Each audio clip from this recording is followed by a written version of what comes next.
Hello दोस्तों, आज हम लोग देखेंगे अध्याय 5 गति के नियम, न्यूटन की गति का विषयक नियम। न्यूटन की गति विषयक नियम कौन कौन से हैं, आइए इस वीडियो में जानते हैं। न्यूटन की गति के विषयक नियम। न्यूटन की गति विषयक तीन नियम हैं। कौन कौन से? प्रथम नियम जड़त्व का नियम, द्वितीय नियम संवेग का नियम और तीसरा नियम क्रिया प्रतिक्रिया का नियम। न्यूटन की गति विषयक कितने नियम हैं? तीन नियम हैं। कौन कौन से? जड़त्व का नियम, दूसरा संवेग का नियम, तीसरा क्रिया तथा प्रतिक्रिया का नियम। अब तीनों को एक एक करके बढ़िया से देखते हैं। आइए शुरू करते हैं। न्यूटन का गति विषयक प्रथम नियम यानी कि जड़त्व का नियम। इस नियम के अनुसार यदि कोई वस्तु विरामावस्था में है, विरामावस्था या एक सरल रेखा में एक समान वेग से गतिशील है, तो उसकी अवस्था में कोई परिवर्तन नहीं होगा जब तक उस पर कोई बाह्य बल ना लगा हो। इसे जड़त्व का नियम भी कहते हैं।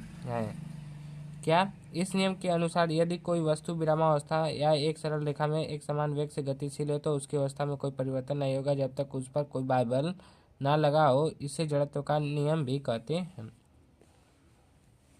और दूसरा क्या है? संवेग। संवेग बराबर एम भी बटा एम भी। संवेग बराबर पी बराबर एम भी। वेग भी क्या है? वेग है। और एम द्रव्यमान और पी क्या है? संवेग है। संवेग बराबर एम भी।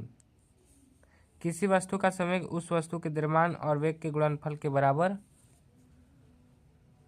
किसी वस्तु का संवेग उस वस्तु के द्रव्यमान और वेग के गुणनफल के बराबर होता है। इसे पी से प्रदर्शित करते हैं।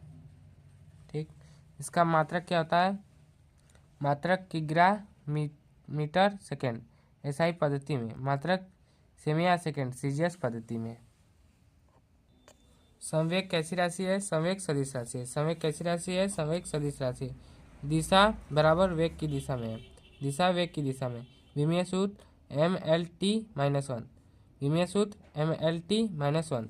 न्यूटन का गति विषयक दूसरा नियम। न्यूटन का गति विषयक दूसरा नियम। इस नियम के अनुसार संवेग परिवर्तन की दर वस्तु पर लगाए गए बल के अनुक्रमानुपाती होती है। न्यूटन गति का विषयक दूसरा नियम।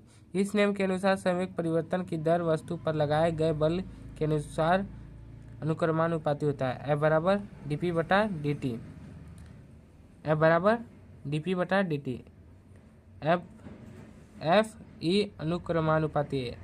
F अनुक्रमानुपाती बराबर dp बटा के dt।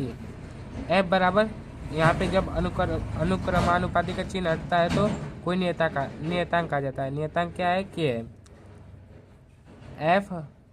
F बराबर k dp बटा के dt। k बराबर 1 रखने पर प्रयोगों द्वारा प्राप्त है। अब आप लोग कहेंगे कि 1 क्यों रखें? क्योंकि यह प्रयोगों द्वारा प्राप्त किया गया है। F बराबर dp बटा के dt और p बराबर क्या होता है? एम भी। यहाँ पे p की जगह एम भी रख देंगे। डी एम भी और डी टी, तो ये क्या हो गया? F बराबर एम डी वी और डी टी। अब यहाँ पे एक कैसे आ गया आप लोग पूछेंगे, क्योंकि डी वी और डी टी यहाँ से F और M क्या हुआ? तो जब F और M डिवाइड होता है तो क्या होता है? A के बराबर होता है, इसलिए A आ गया यहाँ पे। तो अब क्या हो जाएगा? FMA। FMA। F बराबर MA। F बराबर MA।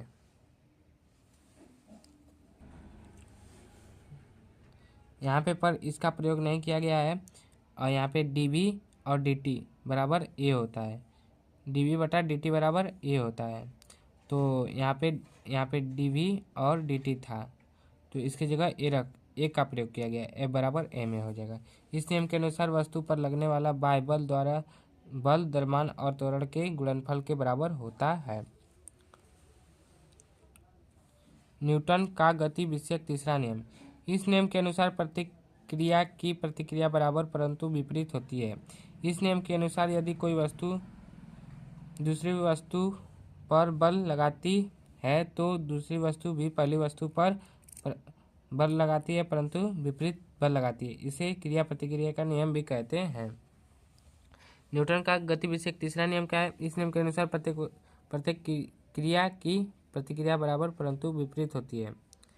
इस नियम के अनुसार यदि कोई वस्तु दूसरी वस्तु पर बल लगाती है तो दूसरी वस्तु पहली वस्तु पर बराबर बल लगाती है परंतु विपरीत बल लगाती है। इसे क्रिया प्रतिक्रिया के नियम कहते हैं। यदि यदि किसी व्यक्ति को आप एक पटाखा मारते हैं तो उसको तो चोट लगता ही है परंतु आपको भी चोट लगता है। तो एक क्या हो गया? क्रिया प्रतिक्रिया का उदाहरण हो गया। जितना आप बल लगाएंगे उसको मारने में परंतु विपरीत काम करेगा पर थोड़ा करेगा। निम्नलिखित में से कौन सा समय का मात्रक है? सेकंड समय का मात्रक है। इसमें दिया है कौन? पारसेक, प्रकाश वर्ष, माइक्रोन सेकंड। समय का मात्रक सेकंड होता है।